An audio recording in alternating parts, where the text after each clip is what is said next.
Hello everyone, आज हम class 12th का चैप्टर नंबर 3 का पार्ट नंबर 2। ठीक है, ये पहले से ही लिख दिया था मैंने ताकि आपको एक ही बार में बता दूं कि ये चैप्टर नंबर 3 क्लास 12th का पार्ट 2 है। बिकॉज क्योंकि हमने इंट्रोडक्शन वाला जो पार्ट किया था वो बहुत शॉर्ट था, क्योंकि उसमें सिर्फ इतना सा था इंट्रोडक्शन और ट्रांसपोर्ट का और टूरिज्म से क्या रिलेशन है। अगर आपसे कोई पूछे कि what is the relation between ये दोनों ट्रांसपोर्ट और टूरिज्म का, अगर आपसे कोई भी पूछे, इसको मैं थोड़ा सा मिटा देती हूँ क्योंकि दिखेगा नहीं फिर, तो फिर आप क्या करोगे, उस वाले पैराग्राफ को पढ़ के आंसर कर सकते हो। हाँ, तो अब हम जैसे ट्रांसपोर्ट, ये हमारा चैप्टर का नाम ही ट्रांसपोर्ट है, ट्रांसपोर्टेशन में भी शायद, तो वो आपकी उसमें सीधा सीधा ट्रांसपोर्टेशन सिस्टम के बारे में बात की जाएगी। ठीक है, ट्रांसपोर्टेशन कितने तरीके की होती है आप लोगों को अच्छे खासे अवेयर होंगे इस चीज़ से, क्योंकि बहुत ही ज़्यादा इजी है ये। एंड जो हमारा टूरिज़्म से रिलेटेड जो भी चीज़ है, क्योंकि आपको पता है एयर हो, रोड हो, रेलवे हो, कुछ भी हो, वाटर हो, कैसा भी ट्रांसपोर्टेशन हो, आप सबको पता है कि ये चीज़ें क्या हैं और कैसे कैसे वर्क करती है। बट आपको इन सब चीज़ों से थोड़ा सा हल्का सा, मे बी 10% अगर बोलूँ तो 10% हट के इस सब्जेक्ट्स की तरफ ध्यान देना है। जैसे आपका अगर ये टूरिज्म में पढ़ रहे हो, अगर पॉलिटिकल में पढ़ते हो तो आपका इन सब चीज़ों का अलग चीज़ हो जाता है। फिर इकोनॉमिक में पढ़ते हो तो उन सब वो चीज़ें सेम होती है, बस थोड़ा सा ऊपर का व्यू बदल जाता है, या फिर एक सब्जेक्ट को लेके उसका नज़रिया बदल जाता है कि आप उसको किस तरीके से देखोगे। तो उसी तरीके से जब आप टूरिज़्म की बात करते हो तो आप ये देखोगे कि टूरिज़्म सेक्टर में, टूरिज़्म इंडस्ट्री में ये कैसे क्या चीज़ें करती है। ठीक है, सबसे पहले तो ये काफ़ी ज़्यादा इफेक्टिव ट्रांसपोर्ट मोड है, काफ़ी ज़्यादा, क्योंकि आपका इतना दूर दूर से ट्रैवल जो होता है कैसे हो जाता है इतनी जल्दी, तो बिकॉज ऑफ एयर ट्रांसपोर्टेशन, है ना। तो लेकिन इसका ये चीज़ है कि अगर इसकी जो प्राइस अगर थोड़ी सी कम हो जाए तो मे भी बहुत ज़्यादा लोग ट्रैवल करने लग जाए। बिकॉज ऑफ प्राइस इतनी ज़्यादा है, तो इसीलिए इसका जो परसेंटेज देख रहे हो 12.5% टूरिस्ट ट्रैवल करते हैं इंटरनेशनल लेवल पे। नहीं, इतना ये था सिर्फ। और उसके बाद जैसे टूरिस्ट ट्रैवल इतना करते इतना, लेकिन जो इंटरनेशनल लेवल पे था, ठीक है, इंटरनेशनल लेवल पे आपका 40% हो जाता है, क्योंकि इंटरनेशनल लेवल पे बहुत ज़्यादा एयर ट्रांसपोर्टेशन का यूज़ होता है इन सब चीज़ों में। अगर आप बात करते हो तो ऑब्वियसली ये जो ज्योग्राफिकल एस्पेक्ट है डिस्टेंस का, कि आप किस कंट्री में रह रहे हो, आप किस कंट्री में रह रहे हो, तो उस चीज़ को आपका ये एयर ट्रांसपोर्ट कुछ ही आवर्स में कंप्लीट करके दे देगा। आपकी इतने दूर की जर्नी को वो एक ऐसा कर देगा जैसे आप कुछ ही घंटों में आप वहाँ पे पहुँच गए हो। तो ये बहुत इजी है, बट इसको ये देखना कि एयर ट्रांसपोर्टेशन को आप कैसे एग्ज़ाम में वो कर सकते हो, आप उसको कैसे बना सकते हो। तो या इट्स वेरी अच्छा। हाँ, तो ये इतना सा था। एंड फिर उसके बाद फैसिलिटीज़ अगर आपको मिलती रहती है, एयरलाइन फैसिलिटीज़, तो आप इस चीज़ और वो देख सकते हो। जैसे अगर लो कॉस्ट कैरियर अगर आपको देखा जाए तो वो काफ़ी ज़्यादा अट्रैक्ट करती है। लो कॉस्ट कैरियर का हम थोड़ा सा आगे देखेंगे कि वो क्या होता है और कैसे होता है, बट इतना आपको समझ में आ जाना चाहिए कि ये क्या है और कैसी चीज़ें वर्क करती हैं। सिर्फ इतना इसमें थोड़ा सा ये बताया गया कि ये काफ़ी ज़्यादा दूर दूर का ट्रांसपोर्ट मोड है, एंड इसमें 12.5% ऑफ टूरिस्ट ट्रैवल करते हैं।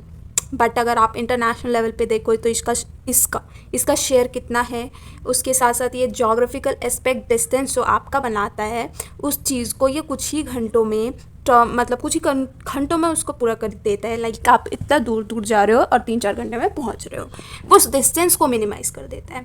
और उसके साथ साथ आप ये देखोगे कि लो कॉस्ट कैरियर ने कितना अट्रैक्ट किया है इस चीज़ को मार्केट सेगमेंट में लाने के लिए। तो लो कॉस्ट कैरियर हम LCC आने वाली चीज़ में पढ़ेंगे, लाइक नीचे होगा में भी, हाँ, तो वो पढ़ेंगे। तो इतना सा समझ में आ गया, 4 लाइन था बस, इसको 4 घंटे में समझाना पड़ा। तो इसमें आपका इतना सा है कि एयर ट्रांसपोर्ट जो काफ़ी ज़्यादा स्लो टेक ऑफ, मतलब काफ़ी ज़्यादा करने वाली थी, किसके बाद जब Wright brothers broke out at Kitty Hawk, शायद, हाँ, हॉक। तो इस टाइम पे इन्होंने कुछ बनाया होगा, उस टाइम की बात चल रही है कि 10 ईयर्स था, बहुत ज़्यादा लग गया था। उससे पहले इनका क्या एफर्ट रहा स्केड्यूल पैसेंजर सर्विस के लिए, क्योंकि 1 जनवरी 1914 को जो वर्ल्ड का पहला स्केड्यूल बना फ्लाइट का, जिसमें पैसेंजर्स को पे करना पड़ता, और अभी भी पे करने के बाद ही तो होता है सब कुछ, तो हाँ ठीक है। तो उस टाइम पे पहली बार ये सारा स्केड्यूल लॉन्च हुआ था, या फिर ऐसा कह लो कि पहली बार ही हुआ था ये। तो हाँ, तो इसमें ये था। और उसके बाद आपको इनके नाम, जो आपको 1 मिनट, हाँ, तो इनके आपके नाम देखने पड़ेंगे। सो इतना सही है इस वाले में। तो उसमें आपको इनके नाम और कैसे कैसे क्या क्या चीज़ें हुई उसके बारे में बताना पड़ेगा।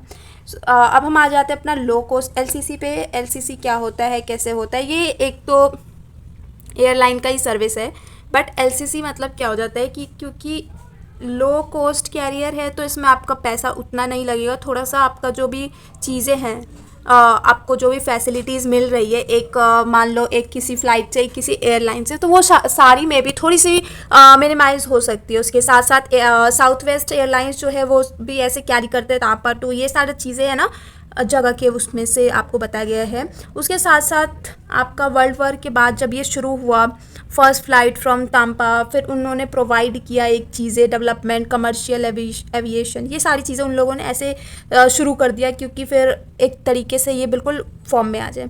तो आपका एक कैटेगराइज देखना पड़ेगा कि कैटेगराइज में कैसे बांट रखा है चीज़ों को, वो हम देखेंगे। बट उससे पहले आप एलसीसी को एक बार ठीक से समझ लो, क्योंकि अगर ये एलसीसी का मतलब अगर लो कॉस्ट कैरियर ही हो रहा है तो इसका मतलब सिर्फ यही है कि आपका जो भी कॉस्ट है किसी भी एयरलाइन का वो थोड़ा सा कम हो जाएगा और सिर्फ आपकी फैसिलिटी कम थोड़ी सी रिड्यूस हो जाएगी। तो रिड्यूस होने की वजह से आपका पैसा भी कम हो सकता है। तो वो चीज़ें middle class, upper middle class या मिडिल क्लास को काफ़ी ज़्यादा फ़ायदा होता है उस चीज़ों से। तो हाँ, तो वो आप ट्रैवल कर सकते हो एज अ टूरिस्ट। ये में भी अब एग्ज़ाम में आ सकता है कि जो कैटेगरीज है पैसेंजर की जेट प्लेन्स में कैसे रिकॉग्नाइज्ड करी हुई है। तो सबसे पहले आपका शॉर्ट रेंज एयरक्राफ्ट आ जाता है। ये सारा नाम है बॉम्बार्डियर, सीआरजे सीरीज़, ये सारा एग्जाम्पल है प्लेन्स का, और ये काफ़ी ज़्यादा कम कैपेसिटी रखती है, जैसे कि 30 to 100 पैसेंजर्स की सिर्फ और सिर्फ, और ये शॉर्ट डिस्टेंस आपका कवर कर देती है। इसीलिए इसका शॉर्ट रेंज एयरक्राफ्ट नाम पॉइंट रखा गया इस चीज़ का, क्योंकि आपको सबसे मेन ये चीज़ इस पर ये होना चाहिए, क्योंकि जो ये नाम है, जैसे शॉर्ट रेंज एयरक्राफ्ट में क्या क्या नाम यूज़ होना चाहिए, या फिर कोई भी एग्जांपल आपसे एग्जाम में पूछ सकते हैं 1 नंबर का, ठीक है। तो 1 मार्क्स में आपको सिर्फ और सिर्फ इसके नाम, हाँ, तो सिर्फ और सिर्फ इनके नाम आपको पता होने चाहिए, जो कि आपको बहुत ज़्यादा इंपॉर्टेंट होंगे उस टाइम पे। और उसके साथ साथ आपको पता होना चाहिए कि ये शॉर्ट डिस्टेंस के लिए है, पैसेंजर्स का कितना कैपेसिटी है 30 to 100। उसके साथ साथ रीजनल जेट्स कह सकते हो आप इसको, क्योंकि ये स्मॉल मार्केट्स में इन सब चीज़ों में यूज़ होने वाली है। तो ऑब्वियसली ये प्रोवाइड करवाता है हाई फ्रीक्वेंसी पॉइंट, तो आपको लार्ज सिटी पेयर्स में आपको ये मिल जाएगा। तो हमारा दूसरा है medium range aircraft. Medium range aircraft में आपको नाम अगर याद करना पड़े तो ये सारा ये नाम है, ये इसकी रेंज है, ये नाम है, और भी नाम होंगे क्या? नहीं, इतना ही है। तो इसका जो रेंज अप्लाई करता है ये है यूरोप कॉन्टिनेंट से साउथ अमेरिका, मतलब यहाँ से ईस्ट अफ्रीका, एशिया, ऐसे ऐसे करके। तो ये आपका हाई डिमांड रीजनल सर्विस है कि एक रीजन में आपको ये पहुँचा देता है। तो इतना ज़्यादा, शॉर्ट से थोड़ा सा ज़्यादा और लॉन्ग से कम, मीडियम मतलब मिडल का, ये एक रीजनल में आपको सर्विस प्रोवाइड करवाएगा। लाइक आपको एक रीजन से दूसरी रीजन तक जाने का मौका मिलेगा। देन आपका लास्ट आ जाता है long range aircraft. Long range से आपको साफ साफ यही पता चलना चाहिए कि ये एक कैपेबल है क्रॉसिंग द ओशन। आपको बहुत ज़्यादा लंबा सफ़र के लिए, लाइक आप कॉन्टिनेंट टू कॉन्टिनेंट जा सकते हो। तो बी इसका नाम बहुत सारा है, तो आपको इसके नाम याद होने चाहिए क्योंकि वो 1 मार्क्स में आते हैं। तो बहुत ज़्यादा इंपॉर्टेंट है जो एयर कार्गो, ये सारी चीज़ें आपको पढ़नी पड़ेगी मे बी। हाँ, तो सिर्फ ये था, क्योंकि ये मैं इसलिए नहीं करवा रही हूँ बिकॉज़ आप इसको ध्यान से देखो एंड उसको पढ़ो कि इसमें एक्चुअली में है क्या। वेट आपका इसमें ये आ जाता है, एंड का पैराग्राफ है ये। तो आज के टाइम पे जो कॉम्पिटिटिव मार्केट सिनेरियो चल रहा है उस टाइम पे आपको अगर देखा जाए तो इसमें ये चीज़ें आ जानी बहुत ज़रूरी है कि जो ऑर्गेनाइजेशंस है वो कैसे अंडरस्टैंडिंग अपनी बढ़ाए या फिर इम्पोर्टेंस बिल्ड करे टुवर्ड्स की कैसे रिलेशनशिप आप बना सकते हो पैसेंजर के साथ। क्योंकि अगर आप बिल्डिंग ऐसा बना रहे हो कि मेंटेन करके रख रहे हो एक healthy relationship with the passenger, तो आपके लिए ही फ़ायदा ऑब्वियसली। उसके साथ साथ जो ऑर्गेनाइजेशंस है उनको बहुत ज़्यादा ज़रूरी है इन सब चीज़ों को कि समझने का कि आप एक एक्सपेक्टेशंस किसके, पैसेंजर्स के जो भी एक्सपेक्टेशंस किसी भी ऑर्गेनाइजेशन से हो रही है, आप उसको ऑब्वियसली फुलफिल कर पा रहे हो। तो बहुत ज़्यादा नीड है समझने की इन सब चीज़ों पे, जो कि ऑर्गेनाइजेशन है आज के टाइम पे उसका एम क्या रहता है कि ना तो डिलीवर करना सर्विस एक पैसेंजर को, बट उसका जो सेटिस्फाइंग है, सेटिस्फैक्शन है, उसको ज़रूर फोकस करना कि उस पर वो पूरा हो रहा है कि नहीं पैसेंजर विद द सर्विस। तो ये बहुत ज़्यादा इंपॉर्टेंट लाइन्स था इसलिए मैं थोड़ा सा देख रही हूँ, क्योंकि ये चीज़ें ऑर्गेनाइजेशन आइडेंटिफाई करवाता है फैक्टर्स जो कि कॉज करता है काफ़ी ज़्यादा पैसेंजर्स की सेटिस्फैक्शन या फिर डिससेटिस्फैक्शन, आप उसको मेजर कर सकते हो। और उसके साथ साथ आपका बहुत ज़्यादा ज़रूरी है कि ये चेंजेस लाना पैसेंजर्स के परसेप्शंस के उससे रिलेटेड। तो total fleet size commercial airlines India में इतनी थी 1994 की अगर बात कर रहे हैं तो। और उसके साथ साथ आपका एक द एयर कॉरपोरेशन एक्ट लाया गया 1953 में, जो कि रिपील किया गया उस चीज़ को लेके, रिमूव कर दिया मोनोपोली। किस चीज़ पे मोनोपोली? जिस चीज़ पे एयर कॉरपोरेशन पे था, स्केड्यूल सर्विसेज पे।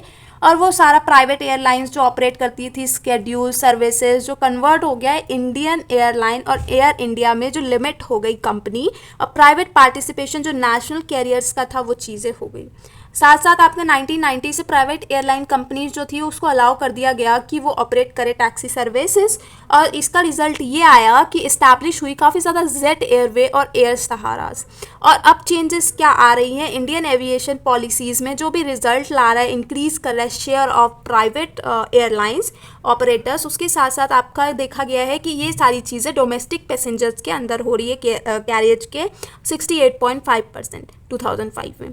तो ये सारी चीज़ आपका बढ़ गया। वीकर रुपी के हिसाब से कंपटीशन बहुत हाई है और वर्ल्ड क्रूड ऑयल प्राइसेस, तो ये टैक्सेस आपका बहुत ज़्यादा ये है, तो उसमें काफ़ी ज़्यादा हाईएस्ट जेट फ्यूल वगैरह देखना पड़ता है कि हाँ ठीक है, क्योंकि उसके लिए यूज़फुल जो चीज़ें हैं वो आपको चाहिए ही चाहिए, और उन सब चीज़ों के लिए आपको देखना पड़ेगा। 2011 के बाद 5 ऑफ टॉप 6 एयरलाइंस जो थी वो लॉस मेकिंग में हो गई, इंक्लूड जैसे state owned air India was obviously operating the tax payer life support.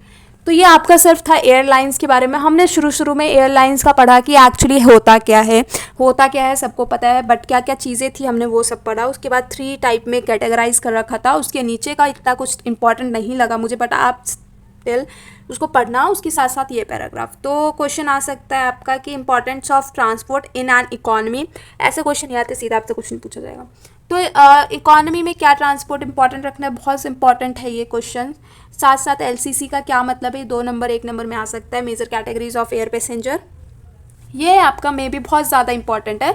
और शॉर्ट नोट अगर आप बनाना चाहो, एयरपोर्ट जो भी आपने जानते हो, जो देखा हो ये सारी चीज़ों पे, तो ये भी इम्पॉर्टेंट है।